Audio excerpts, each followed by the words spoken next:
Started with one truck in 1987 with one driver, and decided to start bringing my own freight into our own warehouse operation. Started with one driver, and quickly you could see there was an opportunity here. This was not at the time a very sophisticated sector in logistics. Drayage was drayage. As ugly as it sounded, is as ugly as it was back then.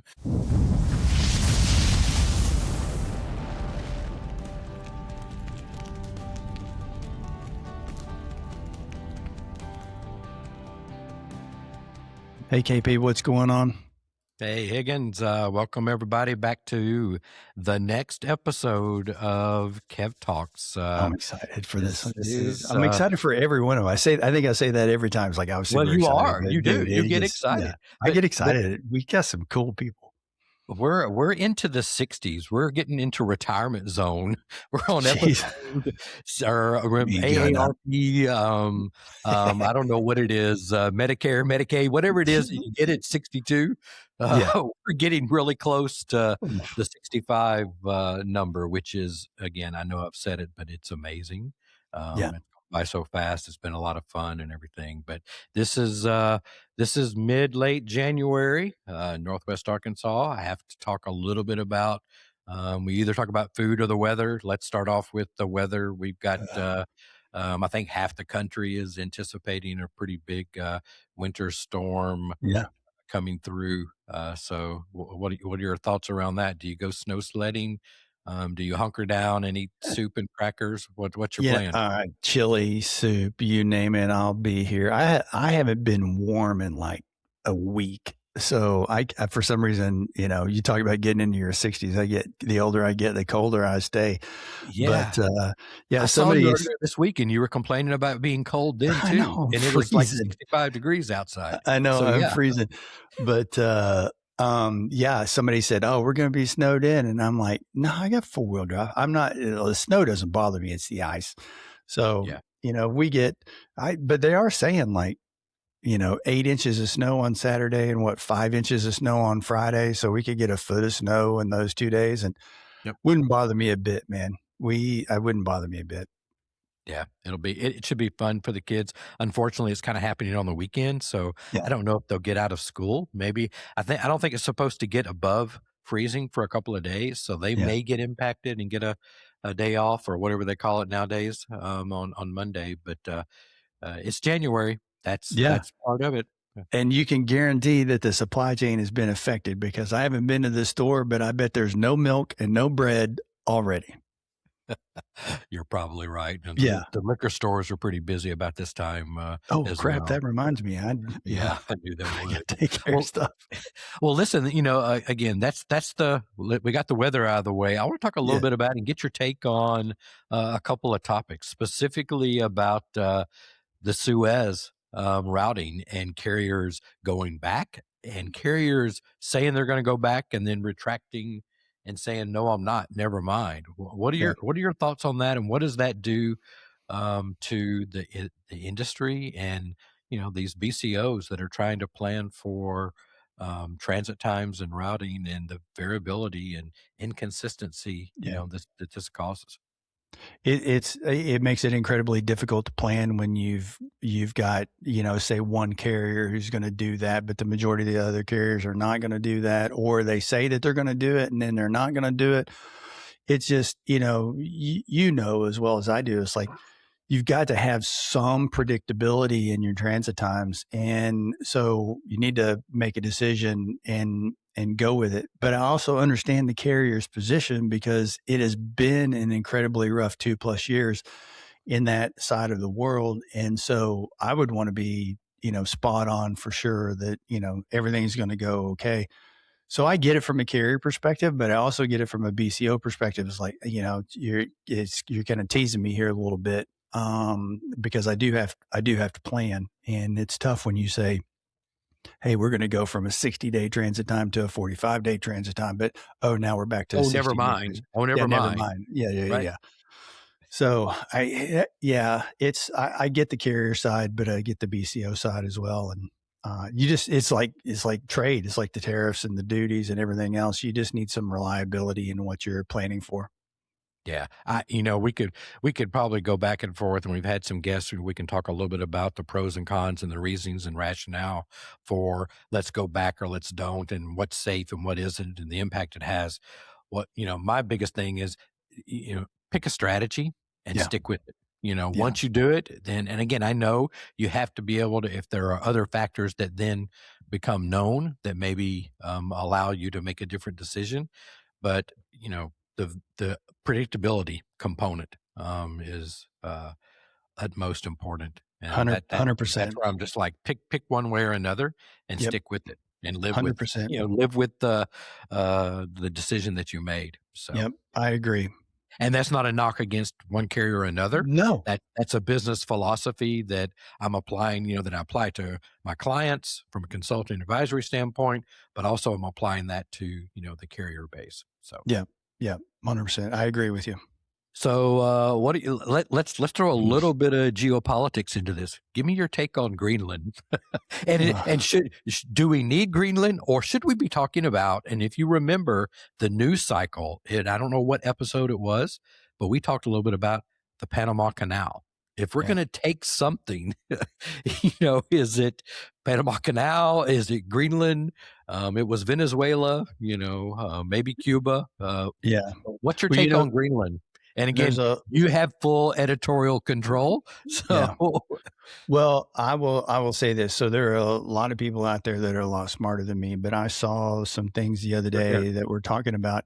It was actually from a movie where they were talking about actually the importance of Greenland as far as, our international security goes. And there are a lot of things that come into play. So I think Greenland is very strategic, or that region is very strategic because of, adversaries' ability to transit through there unknown. That's what I wanted to do, is tie it, dude, back to shipping routes and the future of shipping routes for our audience. I really don't want to be, too political. I really want to tie it back to that. So I'm glad you're mentioning that piece of it. There are very strategic bases in the European theater for, nuclear subs and things like that. And again, I'm not trying to be political. I'm just stating the limited facts that I have. And so there's some, there is a reason that I believe that we're looking at Greenland, and it is very strategic from an international security and national security perspective. But what I will say, and again, this is Kevin Higgins' opinion on this, we cannot just take over Greenland. You know what I'm saying? Because that makes us no different than others who have tried to take over other countries. So it has to be a very diplomatic approach, in my opinion. So, but there are strategic reasons why it's important to our national security and to the international security of our allies. Yeah. Here. Agree. And I was just thinking we could continue the conversation and then make it that content available per subscription on YouTube or outtakes on other social media channels. But anyway, again, I'm not the smartest one. I just that's my limited knowledge and my view of that. Well, that's the beauty of having your own podcast. You can give your view. Exactly. So also let's jump a little bit. I know you're not a big football fan, but Super Bowl's coming up, and I've got a prediction, and maybe it's a manifestation or a wish for the Seattle Seahawks. There's a championship game this weekend, but any predictions on Super Bowl? Are you going to watch the Super Bowl? Are you going to watch the halftime of the Super Bowl? What's your position? And I know the answer to most of those questions, but I'd love to get it recorded. Yeah, I couldn't even tell you who's in the running to be in the Super Bowl. Well, then you're for the Seahawks, just so you know. Seattle Seahawks, go Seattle. Shout out to our friends at Expeditors. So there you go. Seattle Seahawks. Were your fans? Yeah, I won't watch the Super Bowl and I won't watch the halftime show. I can't tell you the last time I did that. Maybe, when Prince was at the halftime show. I was going to say, if Led Zeppelin was performing the halftime show, dude, you would have watched that. Just saying. That's a concert with a football game. Touche. Yeah. Well, listen, we also have, we've talked about it, we've announced it, but I do want to again mention our excitement that we're going to be attending TPM 26, Yep. Long Beach, March Get 1st ready. through the 4th. Yeah. We've got a phenomenal in partnership sponsor, Harry F. Long Inc. I'm excited to have Heather Rush and her team there with us. We've got a lot of great things planned. A lot of things will happen that aren't planned. So we're looking forward to that Yeah. that time. Everything. Yeah, we're super excited. So come by and see us. We don't know 100% exactly where we're going to be, but look for us, look for the name, and come by and have a chat with us, and let's get your thoughts on the sessions and everything else. But we're super excited to be a part of TPM 26. Yeah, and even before that, I have to also mention it's just a couple of weeks away. One of our first live event in Northwest Arkansas for the year 2026. Our partnership with the CSCMP Northwest Arkansas Ozark organization, a live podcast and networking event. February 4th, networking's 5 to 6 p.m. And then the recording of the episode with 3 great panelists in Northwest Arkansas talking about Northwest Arkansas and the supply chain hub that it is. That episode is recording between 6 and 7 p.m. So come out, network, see a podcast get recorded, see how many times we flub up and say stuff like this that we shouldn't, and then we can edit it out. But please come by, register on LinkedIn is probably the best way that you can get a ticket to attend that event. Yeah, it's going to be a good one. All right, we've got a great episode. Let's get into a little bit about the guest. Yeah, let's get after it. So today we're going to jump into the world of intermodal logistics with a true industry leader. Our guest today is Ken Kellaway, who's the co-founder, chairman, president, and CEO of Road One Intermodal Logistics, one of North America's leading intermodal and logistics service providers. With over 35 years of experience, Ken has built Road One into a coast-to-coast network specializing in port and rail drayage, transloading, dedicated fleet operations, and warehousing. Under his leadership, Road One has grown through strategic acquisitions, service innovation, and a commitment to fair driver treatment and industry collaboration. Ken has been recognized with prestigious honors like the Connie Award for his contributions to containerization and intermodal logistics.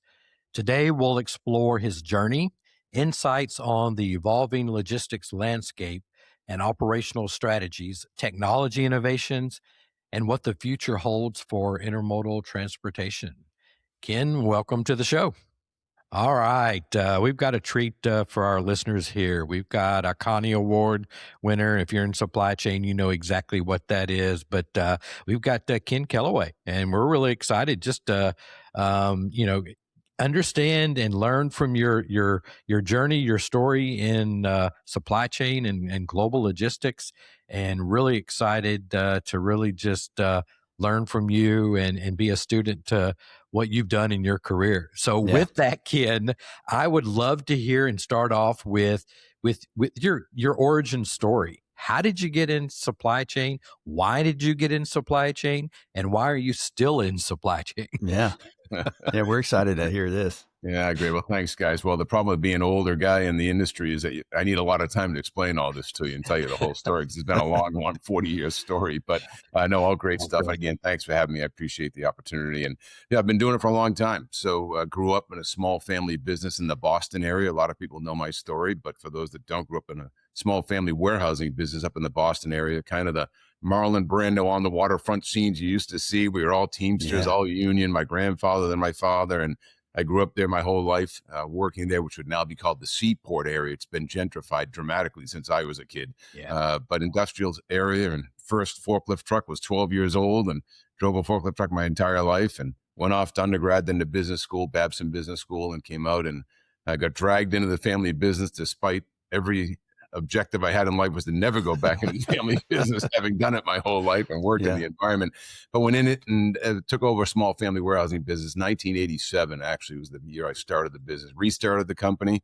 And then got into the trucking business, really just to try and complement the warehousing business. Started with one truck in 1987 with one driver, and decided to start bringing my own freight into our own warehouse operation. Started with one driver, and quickly you could see there was an opportunity here. This was not at the time a very sophisticated sector in logistics. Drayage was drayage. As ugly as it sounded, is as ugly as it was back then, 40 years ago. So, very quickly you could see there was a big demand in the marketplace. Started in the Northeast area, of course, that no one had really sophisticated this business. It's come a long way since, but back then, very small, fragmented businesses. Not a lot of investment in equipment, technology, innovation, not real strong leadership, a lot of very small mom and pop family businesses that had done well and good companies, but, didn't really have a vision towards how do you improve these processes? How do you take this nationwide? So sort of started from grassroots and built it from there. But that was the story. That's awesome. Well, that 87 is the same year I got into the business and went to work for a small cartage company. There you go. And like you said, intermodal drayage and cartage and all of that kind of stuff was not the most popular business, but it was great business to be in.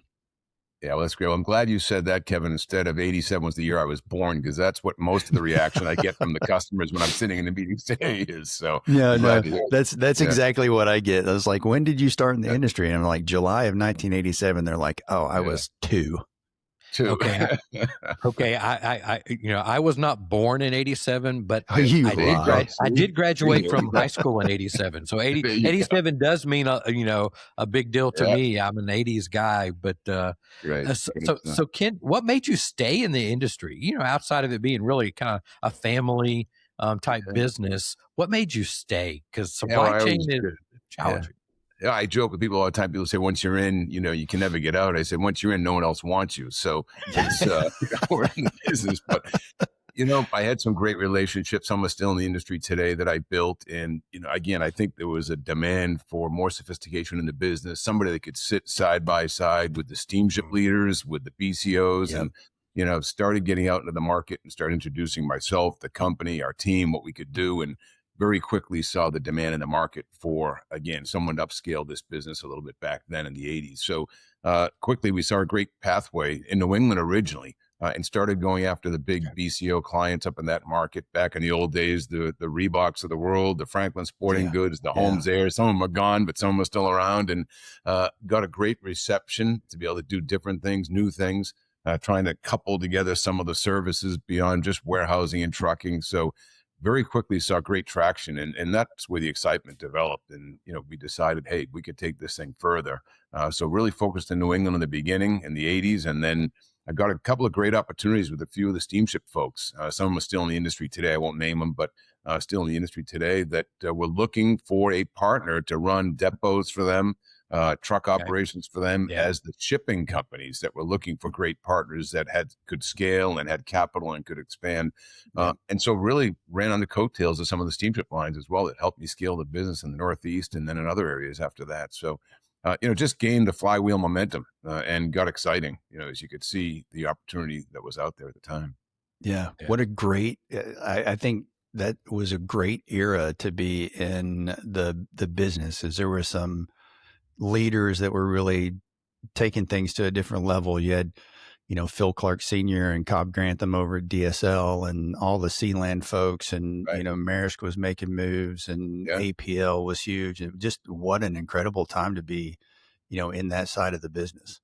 Yeah, and the Sealand guys were really the ones that gave me my first start, Kevin. So you named, a few of those senior leaders. A couple of them are still in the industry today. Yeah. And those were the guys that wanted to have a differentiator in the market, and they were the ones that gave me my big break. And so once we started with Sealand, they started introducing us into their BCO customers, and it became a really strong team play from that point on, that they could offer ocean, we could offer inland logistics on the dray, the container depot operations, transloading, warehousing, and that was really the start that catapulted it. A lot of guys. Yeah, absolutely. I still have fond memories of a lot of them. Stay in touch with a lot of them. Tom Cowan, still stay in touch with Tom Yeah. even though he's retired, but, Yeah. just loves a lot of those guys. Yeah, it was great, great opportunity. So it was exciting times, and we took that and just ran with it and continued to go and built that company during the '80s and '90s, and expanded that up to probably about $100 million business, 13 locations, in about 12 or 13 years. It was a great Wow. run, and then we had the opportunity to consolidate the business. Back then there was no national intermodal trucking provider in the country. Really, you had great Mhm. regional providers, but you really didn't have a national provider yet. So I got approached back in 1999, 2000 to do the first quote unquote roll up in drayage and create the first national intermodal company. So my company was really originally called Kellaway Intermodal and Distribution Systems. Mm. We used to call it KIDS, Kellaway Intermodal Distribution Systems. That was the Yeah. Northeast platform. And ultimately, I ended up merging with some others, and we created the first national drayage company called Road Link in 2000. Yeah. And Road Link was the culmination of myself and then 7 or 8 other companies. Most of them were a little bit smaller than we were, but great companies in different regions from the West Coast, heavy in the Midwest, Southeast. And that was the culmination of the first national dray platform. And we did both international dray off the ports, and we also did the domestic dray and really started expanding that side of it as well, working with the IMCs and some of the asset-based providers and intermodal. So create a really great blended strategy, and then went on an aggressive acquisition tear after that, and we can talk about that as we go, but did a lot of acquisitions to scale the business, both service-wise and geographically. So, Yeah, Ken, let's talk a little bit about that. So I was going to ask you, kind of, how has Road One evolved over the years in terms of those offerings and yeah. geographical reach? You were starting with that. Let's peel that back a little bit more and shed some light on what the service offerings initially were and what they look like today in 2025. Yeah, no, it's great. So I think what we've tried to do is leverage acquisitions for a few reasons. One, we always want great talent, and there's a lot of great entrepreneurial businesses and leaders out there and teams out there. So, we've acquired partly to get those leaders in the organization. We've also acquired to bring in new service offerings. So if you look at our growth in transloading, a lot of that came from acquisitions that we did Mhm. in Houston, in Savannah, in Charleston, areas like that, where they had pre-existing operations, great leaders, great customers. A lot of times we're looking for those BCO clients as well that we can acquire through the process and then expand in different markets. So the acquisition has given us new service offerings, also density in new markets. If we come into a new market, we can either do it organically or we can do it through acquisition. We usually do a blend. We'll usually acquire in a market and then heavily accelerate that growth like we've done in the Southeast US. Acquired 2 companies in the Dallas, Houston area, and then grew those companies quite rapidly. So the acquisitions have really rounded out the service offering, the geographical proximity, and have also helped us scale with new customers that we could have gotten probably on our own, but sometimes it's easier to get them through acquisition because you already have a proven relationship with proven service that helps develop it. So it's been a great model for us, and I think I've completed my 40th plus acquisition over the last 30 plus years. So Wow. I've done quite a few of them. And, we really enjoy the process. It can be difficult at times, but we're usually buying entrepreneurial businesses. Yeah. You're usually buying a family business, and we have a kind of a secret sauce that we like to use that, encourages them to stay engaged. We truly value the entrepreneur. I mentioned earlier, I'm a Babson Business School guy. You guys may know Babson is arguably the top entrepreneurship school in the country. So it's a culture that's instilled with us in school that, embraces the power of the entrepreneur and give him the tools that he needs to succeed. And that's what we've tried to do. So one of the greatest prides we have is if you looked around our senior leadership today, you would see a lot of owners of businesses that are now part of the Road One team. Yeah. And they're shareholders a lot of times too. We ask them to stay in as investors and shareholders because we want them to be part of the team as a shareholder. So it's important to us. So what kind of trends or changes have you seen in intermodal logistics during your tenure, your career? Yeah, well, it's been a lot. So it's changed a Yeah. lot from the old drayage days. That's a mouthful, I know, right? Yeah. We've seen a lot, and it's been quite a morphing process. But I think we kind of led the charge on kind of building a national platform in drayage, and tried to hopefully, I like to think we were some of the pioneers in bringing sophistication to it and upscaling this whole process as part of the supply chain. So I think that, we're a pioneer in the industry in a lot of ways, and we've seen a lot of companies scale on a national basis. Now there's some other great players in the marketplace today that have built national intermodal trucking and drayage platforms, of course, national transload platforms. Some of them have since scaled, and then they've also been sold. So, Yep. one of the things we position ourselves at is we're still the largest independently, privately held drayage company probably in the country today. There are others, but they've sold either part or all of the company, or they've been acquired by Steamship Line and stuff, which, is perfectly fine, makes sense for the shareholders. We've tried to stay neutral in the marketplace by not being owned by any company that had a conflict with other potential customers that we have today. So, certainly the scaling of the drayage has been one of the things we've seen. Recently, we've seen a lot of brokers come into the space. It's kind of a new phenomenon for us that really developed during COVID, good or bad. And I have a lot of positions about that and thoughts about that. But, we have been asset providers our whole life. We run our drivers, our trucks. We do our background checks, security checks, processes, technology, everything. The brokers, some of them are very good and sophisticated and they do the right thing. Candidly, there's some others that don't do the right thing. They're trying to capitalize on a niche in the market that had some rate rises during the COVID era. And we're starting to see a lot of those brokers fall off now. And I think that the BCOs are getting more sophisticated and more aware of the importance of compliance in our industry. It's a risky business when you've got 80,000-pound trucks going on the highway. Cargo theft is up, accidents are up. And part of it is because we have some bad actors in the industry that need to be called out. And we're seeing that happen. So, regulations has also been a big part of it, Kevin, that has accelerated, of course, more and more regulatory control in the business. So we've got to get smarter and more sophisticated, and we've got to really work hard on compliance, which we do. And, we like seeing what's going on in the market right now with this enforcement that Duffy's putting in, Secretary of Transportation Duffy's putting in, because we want everybody playing on the same playing field by the same rules and regulations. And, I always say they don't need to increase regulations. They just need to enforce regulations. Yep. A lot of them out there already. They're just not being enforced properly. Yeah. So we're up against it all the time. So, but yeah, certainly brokerage has changed the industry a lot. Scale of providers consolidating has changed the industry a lot. Technology, of course, has helped change the industry quite a bit. Good. I was getting ready to get to the technology piece, Ken. Yeah. You talk to us a little bit about that and the role you see shaping the future of drayage and overall freight operations. You touched on a lot of great topics, and we may go back to those, but I definitely want to hear your take on the role of technology. Well, it's interesting because technology as an asset operator, we're different than a broker, right? Broker looks at technology for visibility, track and trace, things such as that. We look at technology in that, but also a lot of other areas. When we look at technology, we're looking at it the asset side as well. So, electric vehicles, clean energy vehicles, how do we reduce parts per million by having cleaner fuel, cleaner engines, things such as that. So that's been an important play. Electronic logs, ELD, ELDs have been positive for us. We can track data better. We can give better status updates.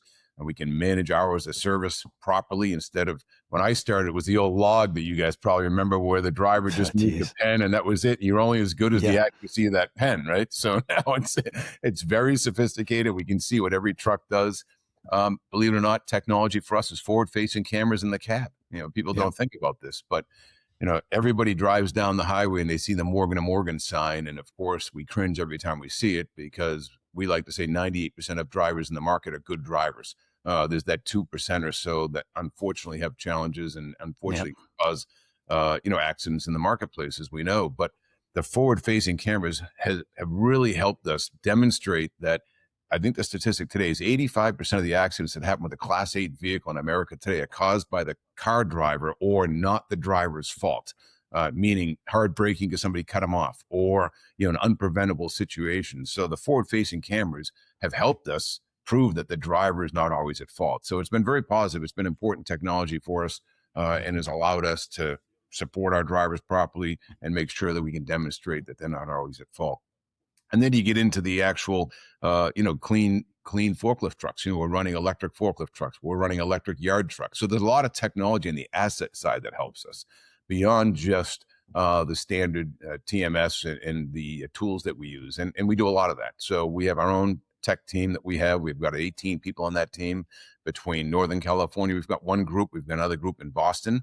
and they continue to upgrade our technology all the time to make sure we have best-in-class visibility for our clients, whether it's APIs, EDI, whatever it may be, online ability to get information, geofencing we're doing more and more of now to make sure we get accurate data, being able to give good data and details on per diem, demurrage, and things such as that have been very important. And I think you guys both know Reed Kidd. Reed is the CEO of eDre. I'm the founder of eDre with Reed, and we built that as really a visibility tech platform for the drayage industry, to improve visibility and use technology to improve street turns, get to multi-client, multi-drayage company peel-off piles, which Reed will be introducing to the market soon, that we have an international patent on, by the way, which is really cool, of how do we get drivers in and out faster out of the ports and leverage technology to do that, leverage street turns. So a lot of good things going on out there, and we're in all aspects of it, from the asset side all the way to the visibility side for dispatch and things such as that. Well, that was one of the things I was going to ask about technology from your perspective, in and out of the port complexes, the various port complexes that we have, and some of the more complicated port complexes, if you will, LA, Long Beach, right? Yeah. So what do you see from a technology need perspective in these port complexes that would make your businesses more efficient? Yeah, I think it's a great question. It's very complicated, as you know, when you get into ports. And by the way, we're big supporters of LA Long Beach. We've got a great relationship with the guys out there. But they have a complicated structure because you've got 12 plus port systems there. And you throw in vessel sharing agreements with the steamship lines where you've got different equipment coming in out of different terminals, and the origin pickup location for a specific container may not be the return location for a specific container. Exactly. And of course, they've now gone to reservation systems, which we understand. They're trying to manage their flow and get better visibility of what's coming back when, but it becomes very taxing for our operations teams to try and make sure we can schedule the pickup of the inbound loads we want and match that properly with the return reservation we can get for the empties. Yeah. So, what we're trying to do is find solutions like the eDre product and stuff we have within Road One as well that gives you better visibility. When you look at on the dock itself, the inefficiency is just everything's coming off the vessel onto the stack now, as you know. When I started, everything was pre-mounted on chassis. You came in, you knew exactly where that wheeled unit was at Sealand Berth, whatever it was in New Jersey. Those were the days. Those were the days. Exactly. Yeah. On a Sealand chassis. Yeah. On a Sealand chassis. I never thought going forward would put us backwards, but it's put us backwards. So it's so much more complex with the multiple chassis that you have to use, designated chassis by line. So what we're trying to do is figure out how to revolutionize that side of the business. The big delay in the touch is, of course, trying to get the container off that stack. We estimate there's 3 to 5 touches for every container to get to that container you want to get it off dock. So we're working on innovations like that. How do you create a multi-stack for multiple clients, multi-drayman that we spoke about there? Trying to find better reservation systems capabilities for the drivers to make sure we can balance that so they don't have bobtails, in terminal, which is a big waste of their time, of course. Using scheduling systems to make sure they go in the optimum time so they're not sitting idle. I mean, these drivers are a precious resource.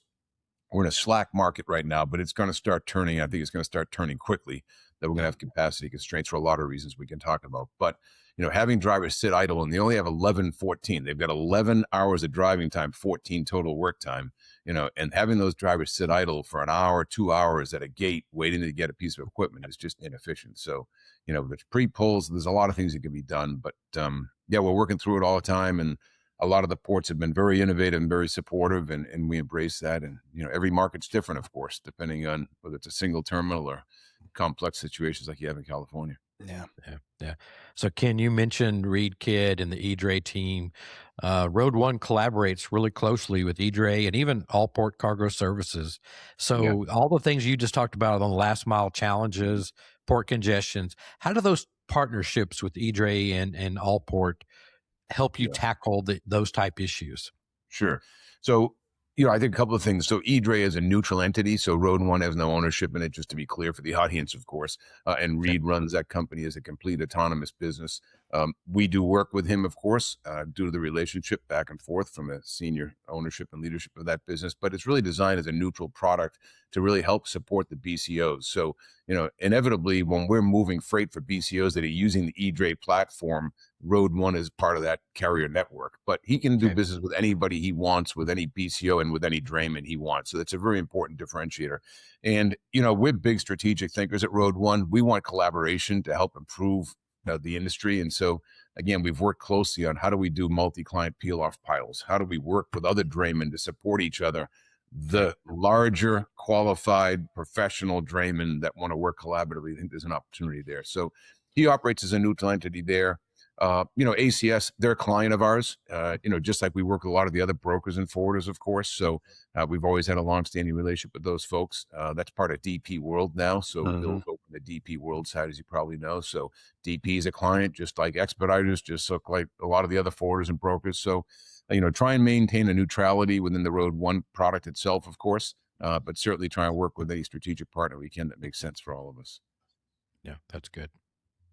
And those are some big ones, right? You got Bill with ACS, now DP World, and Bill's a legend in the industry, himself. But all of those partnerships, I'm sure that you've just gained some wonderful friends throughout the years, and relationships that have helped you grow generationally in your business as well. Sure. Absolutely. Yeah. Look, we like to be big visionary thinking people. That's what got us here, of course. So, and anybody that spends time with me and knows me, I'm a relationship building person. That's what I like. We're all about strategic relationships. Again, always try and maintain neutrality in the business. We want to be a provider for everybody, every forwarder, broker. But we also want to align ourselves with those that think strategically, that want to look at how to innovate, how to do things in a better fashion to improve efficiencies, reduce costs, but do it in a strategic fashion. Transactional relationships are nice. They're important to have, but it's not what redefines the industry. It's not what serves the long-term benefits of both parties.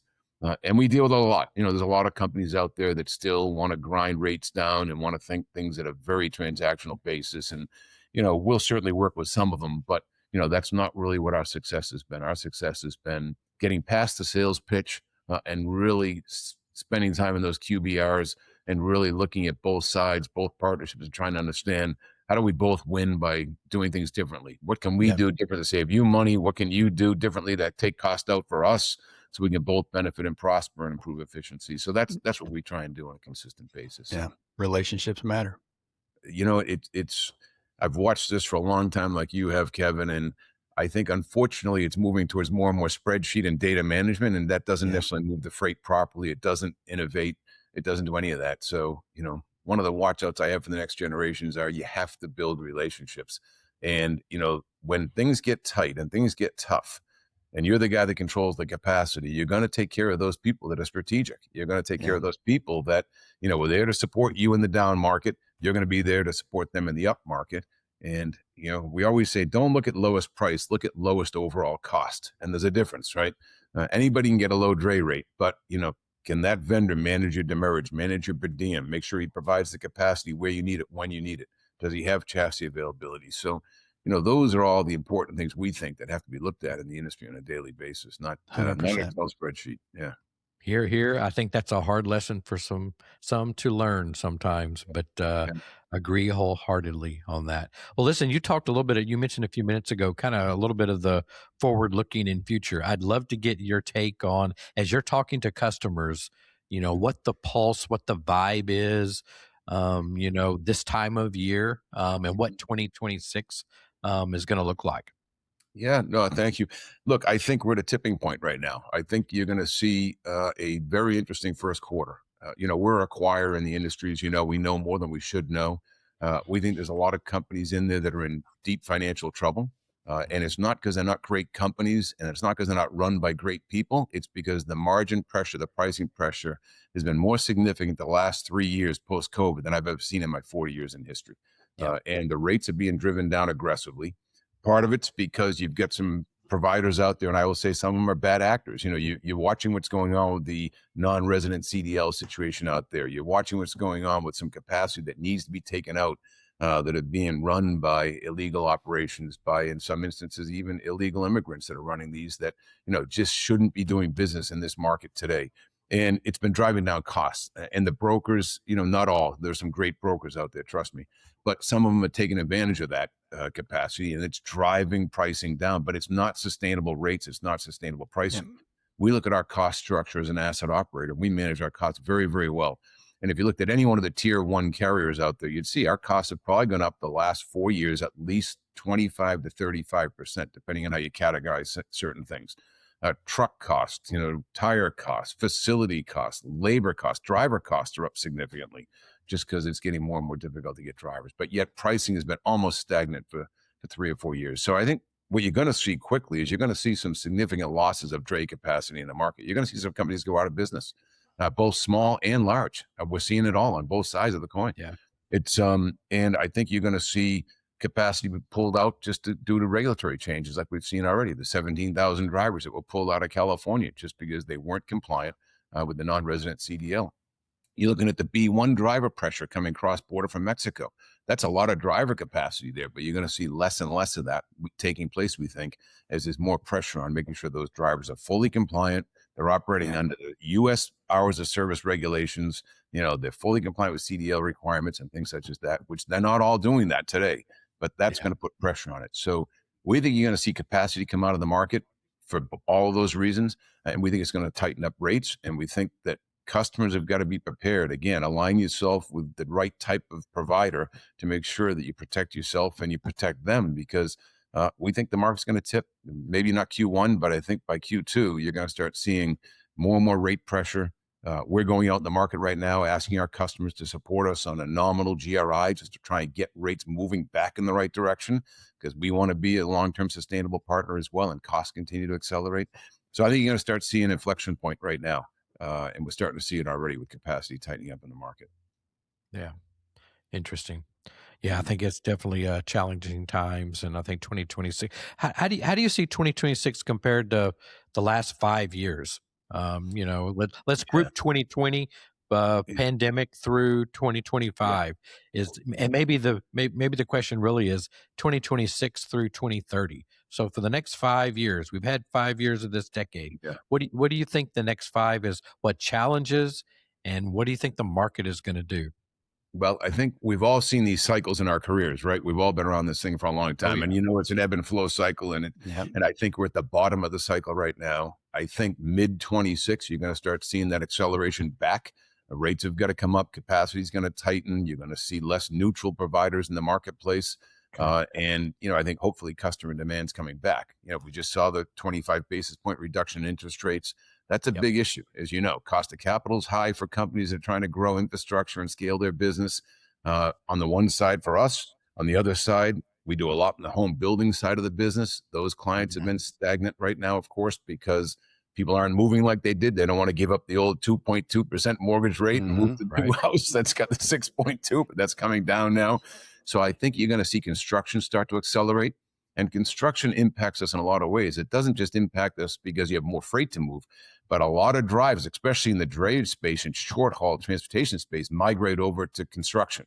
There's a lot of money in construction under the right terms, and a lot of them like it because it can be local moves. So that'll put capacity constraints in the drayage space and regional truckload space as well, as you see construction start to accelerate again. So, I think we're in the bottom end of the cycle, Kevin. I think we're going to start peaking back out again, probably, by 2030. I think you're probably right. We usually see these 5 years down, 5 years up type cycle. Hard to predict, but we've got a president who's very aggressive about making sure he builds the greatest economy in the history of the world, as he would say, and that's his words, not mine. But and I think he's doing some great things. He's doing some challenging things, depending on where you sit. I think this tariff turbulence will settle here. We know it'll always be a negotiating tool for him, of course, so it's never going to be completely settled. But I think we're going to know approximately where our real trading partners are, what countries are going to have the right tariff rates to be able to get more predictable for buyers. You guys sat on those sides of the desk, of course. You know how challenging it is for the poor buyers right now to figure out where to source. But that I think will settle, and that'll drive more consistency in volumes. And so I think we're at the bottom of the trough, and I think it's only going to go up. So I would highly encourage BCOs to pick your partners and make sure you work together collaboratively to deal with this, because I don't see it reversing now. Yeah. Well, I think you mentioned, Ken, something we talked about actually just the other day, KP and I did is, the increased costs that you've had over the past couple of decades, whether it's, engines, emissions, EV, anything like that, you've seen a huge increase in your expenses, but the rates have not followed. Not at all. Not since COVID. End of COVID, as you know, Kevin. And, we try to be a good partner to our clients. We didn't go out and really gouge them on the base rate. A lot of companies did. We put in, of course, congestion surcharges because we did get delayed at ports and there were reasons behind it. And of course, we made money on storage, demurrage, detention. But, controlled it. Tried to control it. It's, for our clients' benefit. So we didn't really adjust our base rate significantly during the peaks of COVID, and of course, all those fees sunsetted as they should.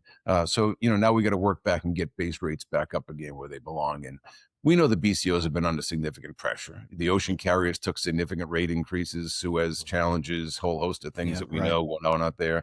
So they took significant rate increases. And you guys sat on that side of the desk. When you're looking at your door-to-door pricing for your import products, which is important to us, you want to get it down as much as you can. So the little drayman at the end of the cycle is the guy that gets hit pretty hard.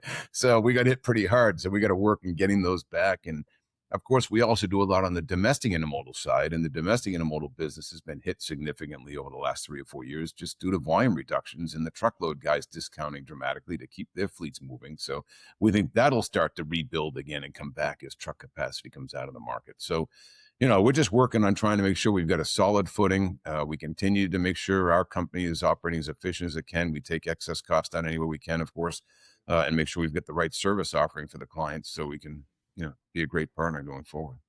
Yeah, I love it. So Ken, we've talked about a lot of challenges. Is there one, if you could solve one major challenge in intermodal logistics, is there one, what would it be and why? Yeah, it's a big question. And I'm not sure I have the exact answer for it, but I'm not sure I have the exact answer for it. But look, there are a lot of things that have to be resolved out there. I think, driver capacity is always going to be a challenge. We've had excess capacity in the market short term.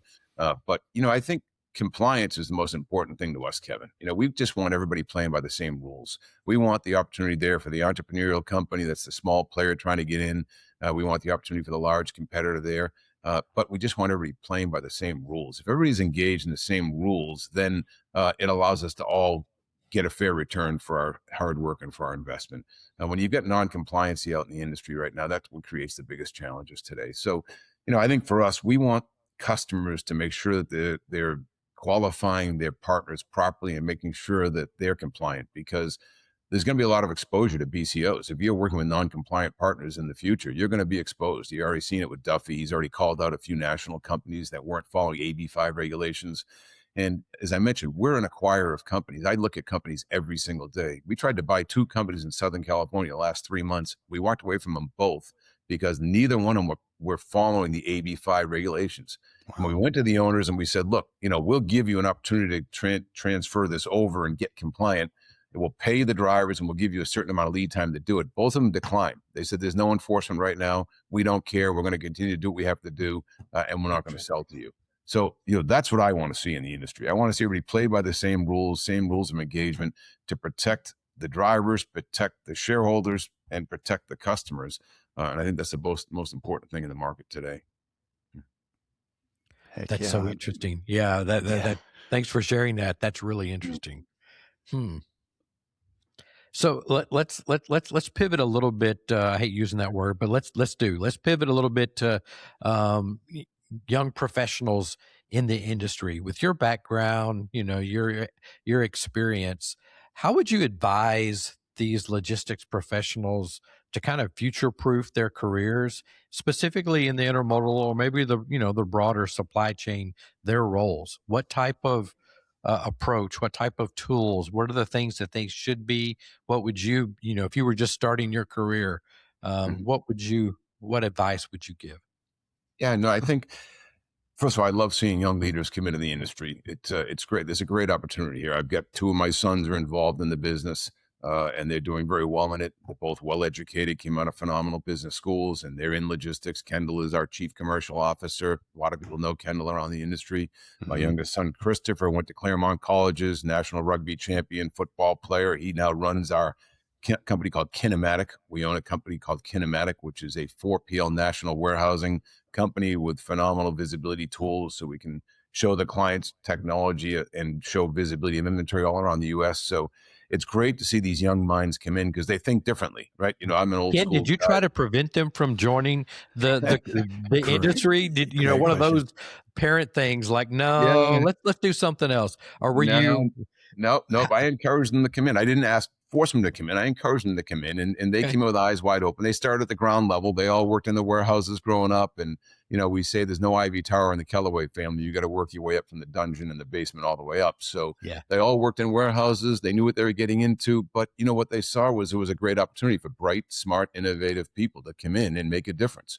And that's what's exciting for me. And I think the most important thing I encourage all of them is get out in the field, learn the business. Don't try and do it through a spreadsheet. Don't try and do it through Zoom calls. You've got to be on the ground. And people that know me that I'm out there constantly. I mean, I've been in 2 different warehouses this week already with our customers, with our teams, going through our facilities. Every acquisition I've ever done, I've been on the ground with the teams in the yard. I say it's a 1-star life from 7 a.m. to 7 p.m. and a 5-star life from 7 p.m. to 7 a.m. So during the day, we're on the ground with the teams at truck terminals, at warehouses, getting to know our people, getting to know our clients, getting to know, all of our operators and stuff. So I highly encourage young leaders to come in and understand the business. I've always been an advocate for Jack Welch's old balanced scorecard, follow the 5 key disciplines of business: strategic, operational, organizational, finance, marketing. Know all aspects of the business. You have to understand every one of those aspects of a business to truly be a good leader. And if you don't, then you can't do it. And, I preach to the kids all the time. I call it my 4 Ps, and they get sick of hearing it. And if they watch this podcast, they'll be so mad at me that I said the 4 Ps. But, I said, I think the key to success in life is balance, right? And you've got to have balance in 4 ways: personal, professional, physical, and psychological. You got to have a great business life. You got to have a great personal life. You have to take care of your body. You have to take care of your mind. And if any one of those are out of line, then you don't really have good balance in life. And, I've really worked hard at that. And I encourage young professionals to work hard at that. You got to keep it all balanced. And if any of it is out of balance, then you probably can't be successful long-term. So, get out, meet people, build relationships. Relationships do matter, and keep your life well balanced, and you'll do fine. I love that advice. We've had somebody else tell us that because we always talk about work-life balance, right? Yeah, And then yeah. somebody reminded KP and I about a year ago, it's like, it's not work-life balance. It's just balance. Balance. It is. It really is true. And, I've got a phenomenal partner. My wife and I have been together for 40 years. She's been with me since the day I That's started this company, Susan. She's raised the children. And, we always say it's a team event, different jobs, Way to different go, roles Mom. on the team. But right, exactly. And team event. And she's done an amazing job. She raised the children. I was home on the weekends. I wasn't there for the little stuff. I was there for the big stuff. But, that's a hard balance in life. You've got to have the right people around. And I've had an operating partner in the business, David McLaughlin, with me now for 35 years. He's been the heart of the company. I've been the face. He's been the heart, we always say. He's there day to day running that business. And I said the greatest success for me has been knowing that 2 of the most important anchors in my life are always stable every day. I know I've got the home front. She's running that well. I know David's helped me with the business every day, and that they're very stable and consistent. So, surround yourself with great people that are consistent, shared values, shared philosophy, shared vision. Those are the important things, I think. That's beautiful. That's masterclass. Drop the Yeah. mic, right? Yeah, Right, Higgins. 100%. Yeah. That was great. 100%. That was Yeah. that was really, really good. So in your career, I'm sure we typically ask our guest, give us a travel story. Inspirational, funny, inappropriate, whatever.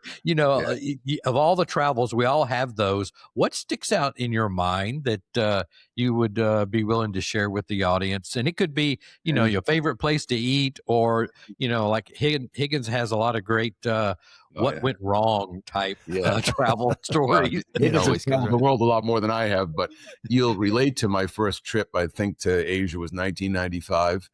Going over there to see Sealand and a few of the customers at the time. And of course, they wanted to bring me up into Shenzhen, and Kevin, you probably remember Shenzhen in 1995 was a lot different than Shenzhen in 2025.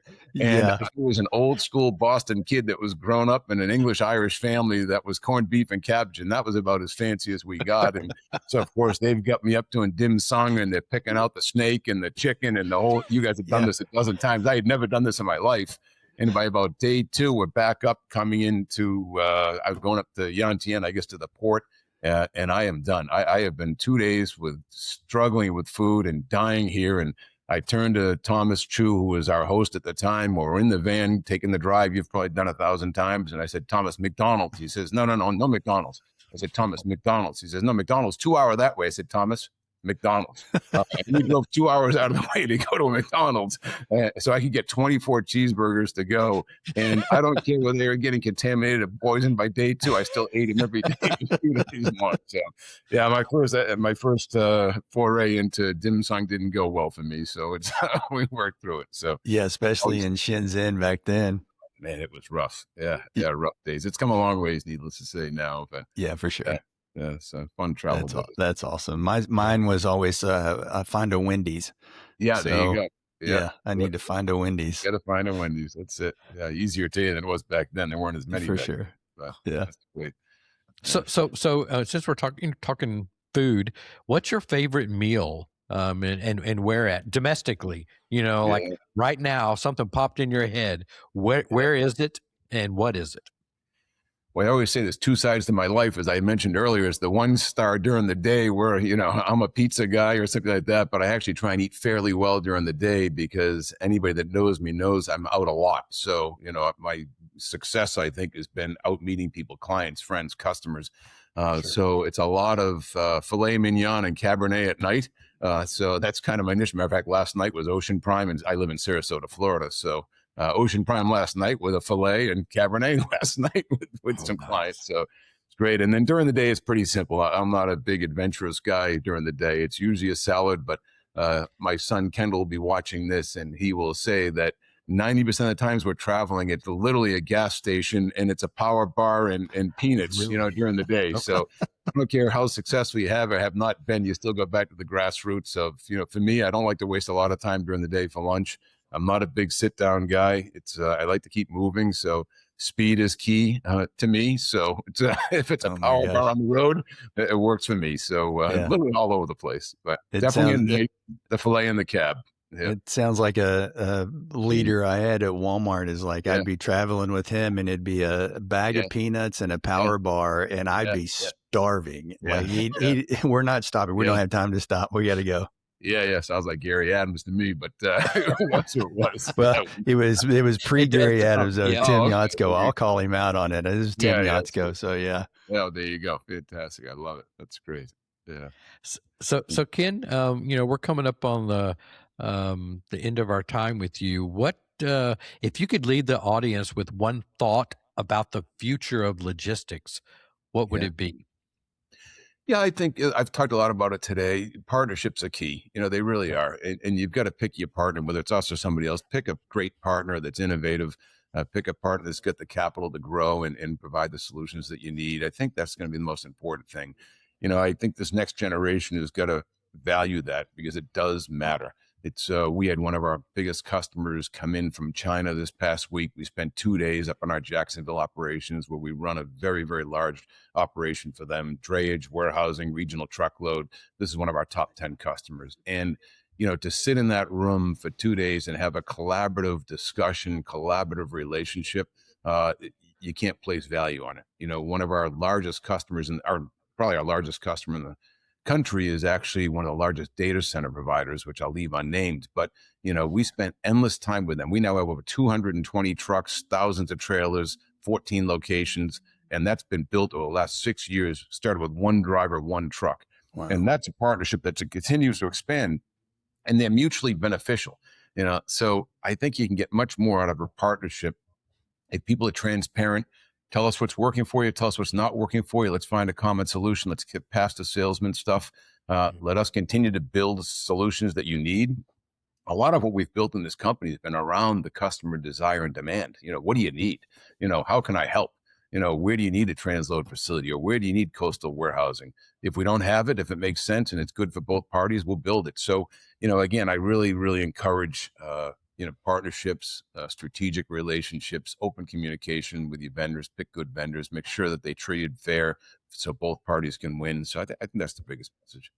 That's awesome. Yeah. Mm-hmm. So how can listeners connect with you or learn more about Road One services and innovations? Yeah, I think it'd be fun for people. We did a great video. I have a family fund, so I invest in a lot of other businesses as well. But one of them is a production company in California, Make It in Media. Our partner is Rob Valletta. I'm the money guy, but Rob is a 4 Emmy winner now. Phenomenal. Wow. He has destination channels. He's done some wonderful stuff, and he's become a good friend. But Rob did a nice little TV show for us that was on CBS, but it's an 8-minute clip they can see on our website at road1.com.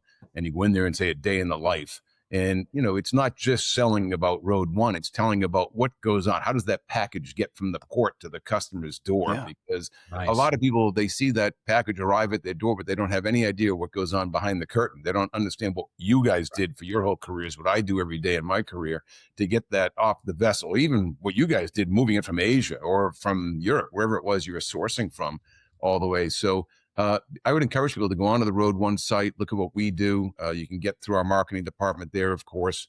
Most people have my email address already, but it's kkellaway@road1.com.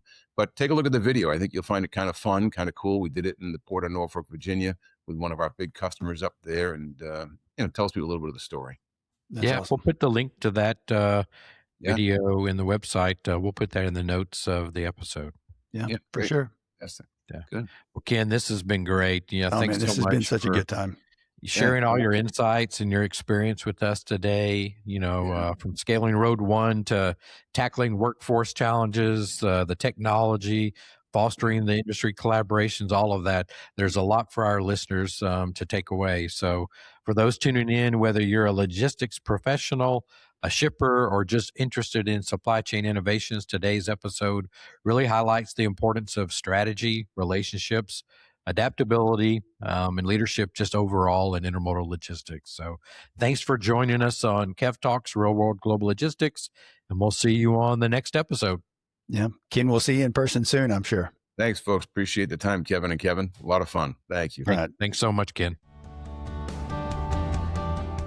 We hope you enjoyed this episode of Kev Talks, Real World Global Logistics.